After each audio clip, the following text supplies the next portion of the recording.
Hello, everyone, and welcome to the Phil Switch.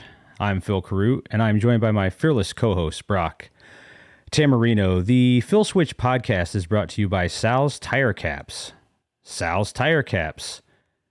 Joyce, I'm not sure if you remember me from the coffee shop the other day, but I handed you a napkin. Thanks, your misconnection, Sal. Well, obviously, Sal got the copy for this week mixed up with another email. So there you have it. Sal's Tire Caps. Thank you for being the sponsor of the Phil Switch.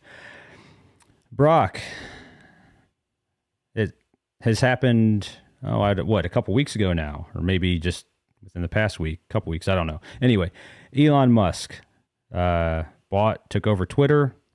And it's just been on my mind. I've been on and off Twitter for a while now. And some reason I'm just really entertained by all this. Have you seen any of this, Brock? No. I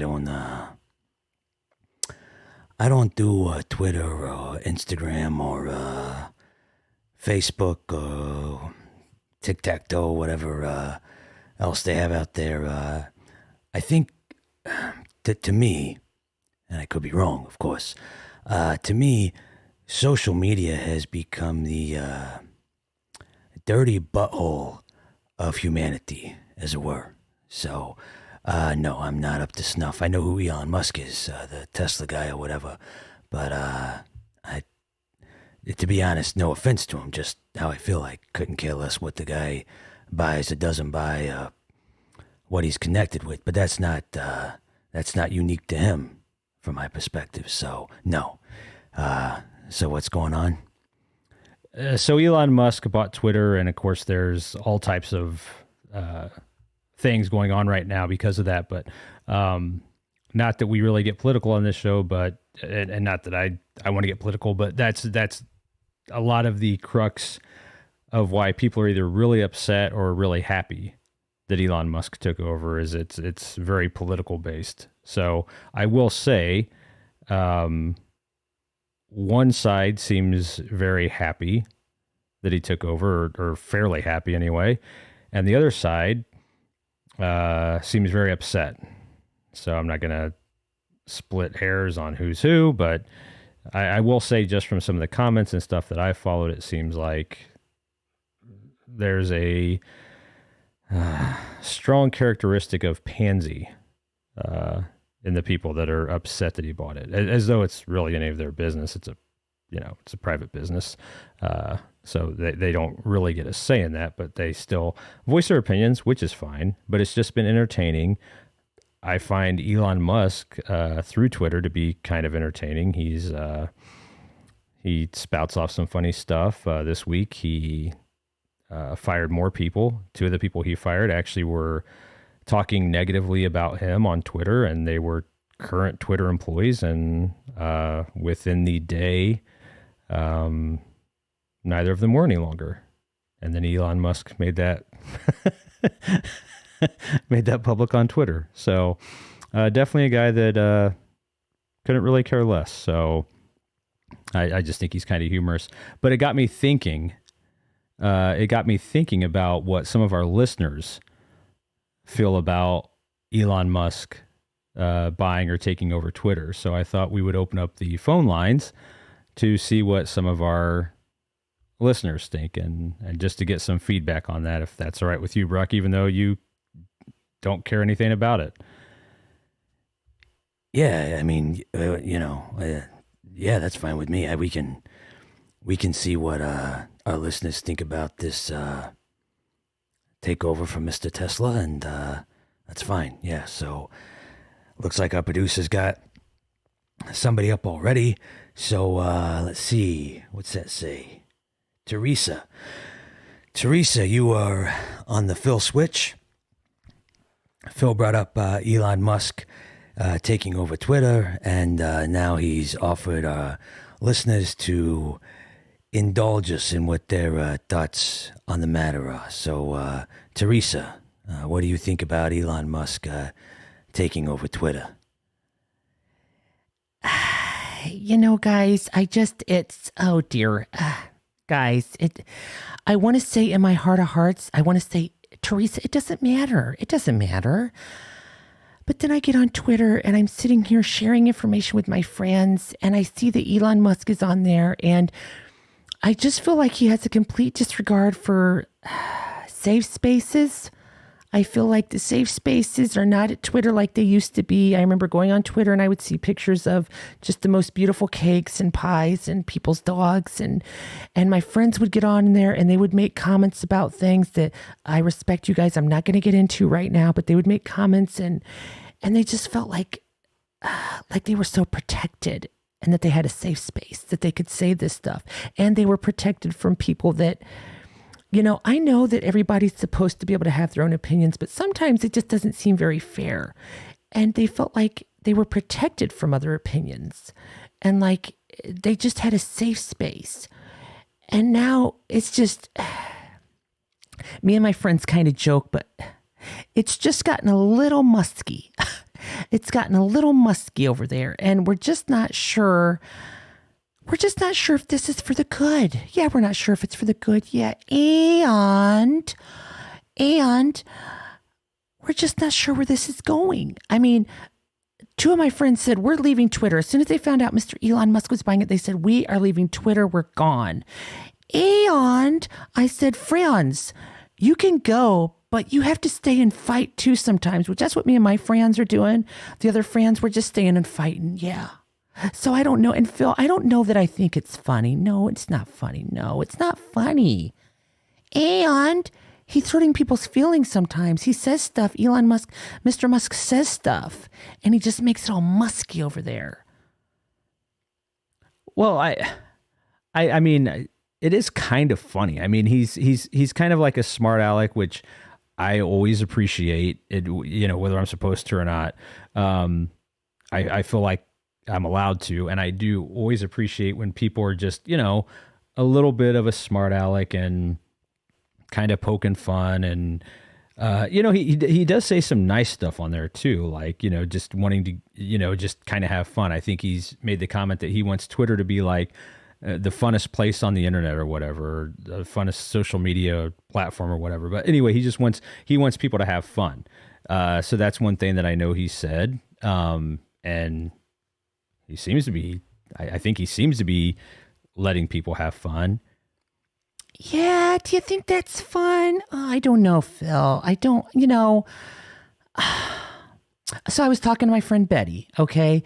And Betty and I were talking, and I said, "Well, Betty, what are you posting on Twitter today?" And because I had already got up and I posted a picture of my bowl of oatmeal with blueberries, and then I posted a picture of my dog sleeping.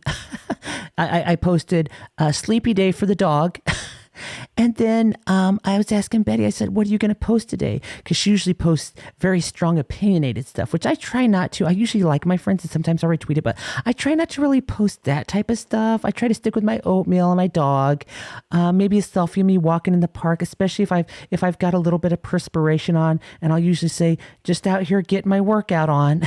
And if my dog's with me, I try to get them in the shot, but I also try to do that thing with the picture where the dog's a little blurry. It kind of gives it like a cinematic effect. I think that's what they call it. I don't know. But I said, Betty, what are you posting today? And she said, Teresa, I don't know that I have the strength.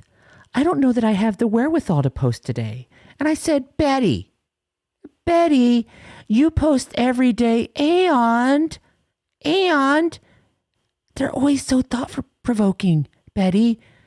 I said, don't let this muskiness get to you. Don't let it get to you, Betty. Don't let it do that. No, don't let it do that. You can't let it do that, Betty.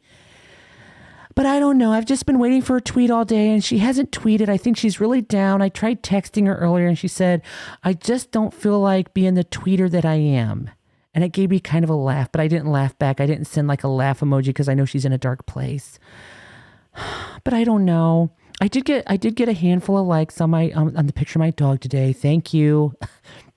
Thank you, Stanley506. I didn't appreciate the picture you sent me, but thank you for liking the picture of my dog. Yeah. So I don't know. But like, So like this isn't why I'm on like Twitter's just fake, right? I mean, like all the other social medias. I mean, it's not like real life. Like you're friends on Twitter with a lot of people you don't know, or they I think you're friends, or they follow whatever. Most of the people you probably don't even know, right? Yeah, bro. I mean, it just depends. I mean, that's kind of the whole point of social media, Brock, is like you are connecting with people that are already your friends, but then you're also connecting with, sorry, my itched. You're also connecting with people that, you don't know, all over the country, all over the world. So yeah, I mean, I guess it's kind of fake. I mean, it's not like, yeah, I mean, I guess it's fake. Yeah, but is it fake? I mean, I know my feelings are real, and I know when I go on there sometimes, I want to tell myself, Teresa, you're going to go on here, and somebody might make a comment about your dog, Teresa, and that's okay. It doesn't matter. It doesn't matter. It doesn't matter. If they say something about your dog, it doesn't matter. I tell myself that, but inside it hurts a little bit. Yeah. I posted a picture of my dog, and he was laying on his back, and somebody said, "Nice raisins," referring to my dog's nethers. And it hurts a little bit, yeah. Because we got him neutered. So it just hurts a little bit, the poor guy. He's neutered, and then somebody's saying nice raisins. I'm sorry, it's my dog, and I understand why people have to take me down all the time when I want to have them with it. Teresa? Yes.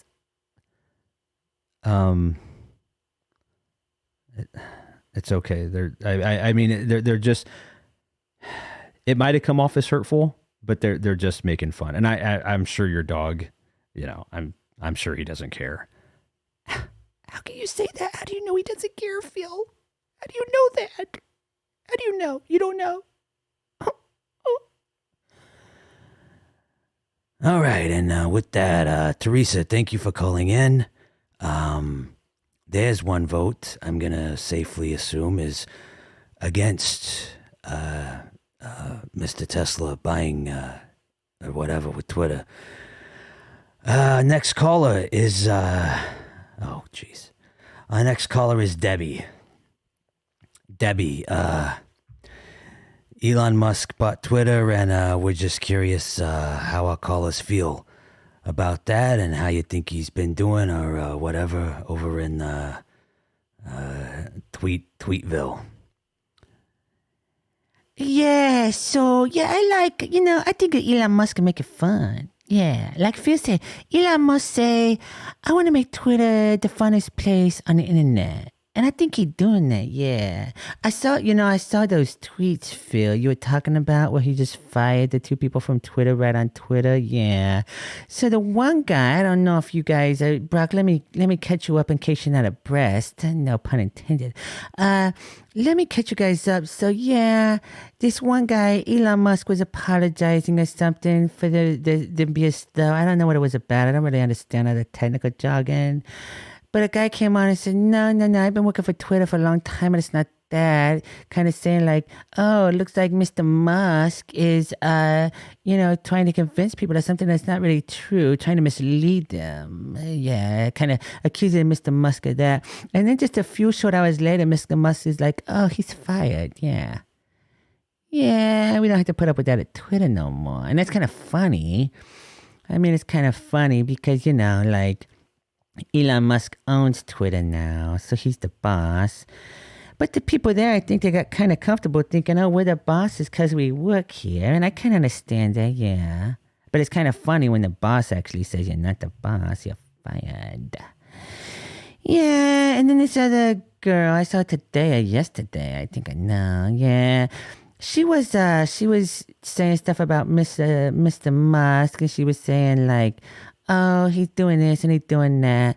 And yeah, a couple hours later, she was fired. Yeah. It's kind of like, it's a bad idea. I think sometimes a generation coming up needs to remember, you might not like your boss. Yeah, you could always get a different job. There is that option. But you might not like your boss, but never a good idea to sit here and trash talk him publicly. Oh, the boss can kind of look at that. Like, if I were Elon Musk, I imagine Elon Musk sitting in his souped up Tesla or something like that. And this tweet comes across, and there's this person that works for Twitter sitting here like saying bad stuff about him. Yeah. And Elon Musk kind of looks at it, he's like, oh, they're saying bad stuff about me. Oh, what should I do? Oh, yeah, I'm the boss. I guess they're fired. Oh, didn't that work out weird? But yeah, so I mean, if I were Elon Musk, I mean, I think if I would have bought Twitter, right? Yeah, if I would have. Whoa, hold on, Debbie. We weren't really asking our listeners like what would they have done if they had bought Twitter. We were just trying to figure out like if just what your opinion on Elon Musk buying Twitter was or taking over Twitter. Yeah, I'm gonna go ahead. If you guys don't mind, let me. Can I talk to the producer real quick? What? Why do you need to talk to the producer? I don't understand why you need to talk to the producer. Oh yeah, well he said I could have some extra time. He said he likes me. The producer said you could have extra time. Just yeah, he did. Oh, okay. Yeah, so anyway, what I would have done if I would have bought Twitter, right? Yeah. So if I would have bought Twitter, I would do a lot of the same things Elon Musk is doing, yeah. I think I might change the color though. I don't know about the blue. Maybe like, I kind of want it to either be a lighter blue or a darker blue. I don't really know that I like the blue it is right now.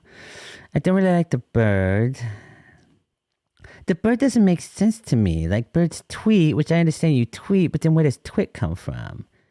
Twit, like when I was growing up, yeah, and even still today, twit's like a name you call somebody. Like if somebody's like, does something dumb and you say, oh, look at that twit. Yeah, but then and now it's like Twitter. So it's like a universe of twits.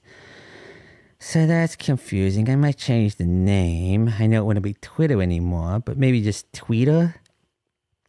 Yeah, maybe just Twitter. We just call it Twitter, and then it makes sense if people tweet. Yeah. Let's see. What else would I have done if I had bought Twitter? Oh.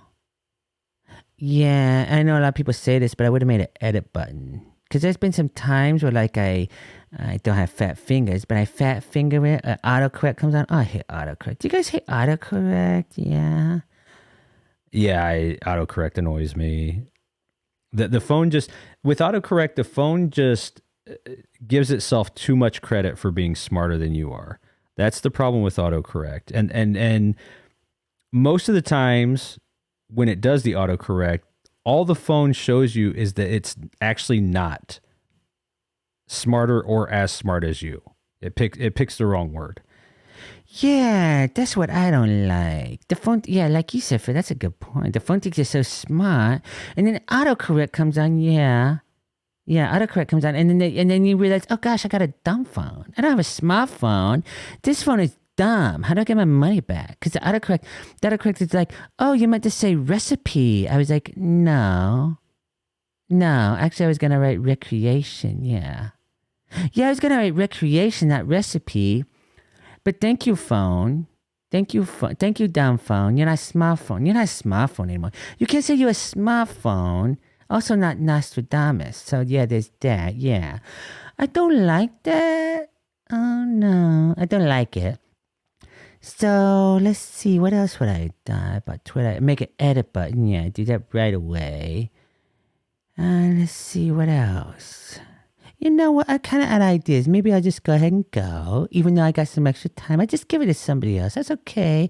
Brock, is that okay with you if I give my time to somebody else? Yeah.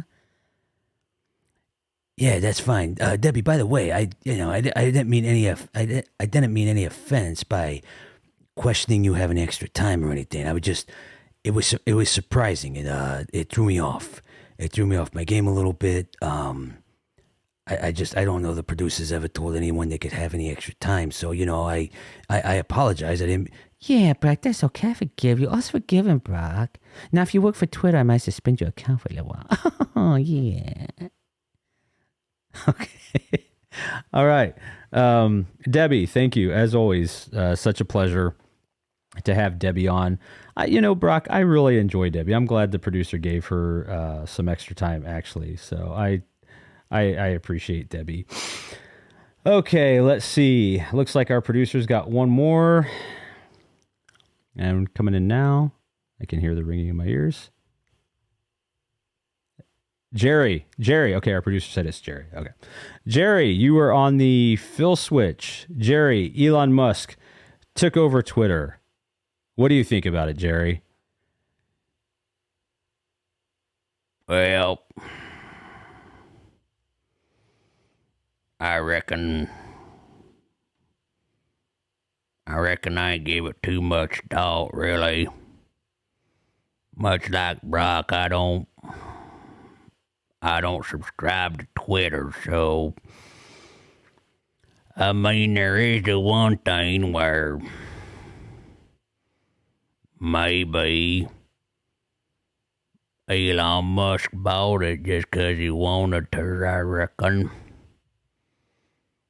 But then if I think about it, and I sit with that for just a spell, maybe he bought it because he wanted to do something else with it. So, Jerry, I don't want to interrupt you, but so what we were trying to do is get an idea of whether you thought it was like whether you were happy that Elon Musk bought Twitter, or whether you were upset. But you don't have a Twitter account. But so I'm just kind of curious, like what were when you called in, when you were dialing the number to the show, what were you thinking you might talk about then?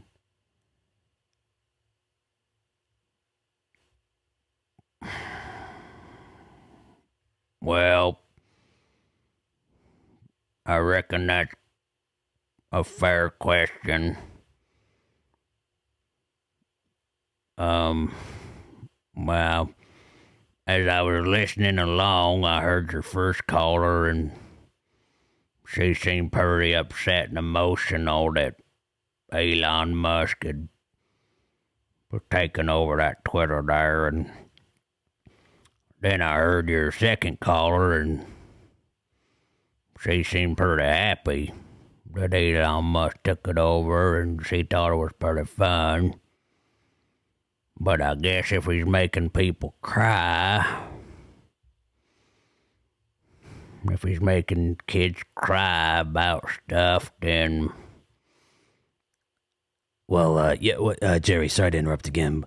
I don't know. I from the two callers we had, I don't know that he's making children cry. But the first caller we had was actually an adult. She was crying because someone had referred to her dog's dangles as raisins, and so she was crying about that. But that wasn't a child. That was an adult. Oh, I thought that was a child that was crying about her dog's doohickeys. Well, in that case, if it's just an adult crying, and the other caller thought Mr. Musk was funny, I guess I'm okay with it, that he bought that Twitter.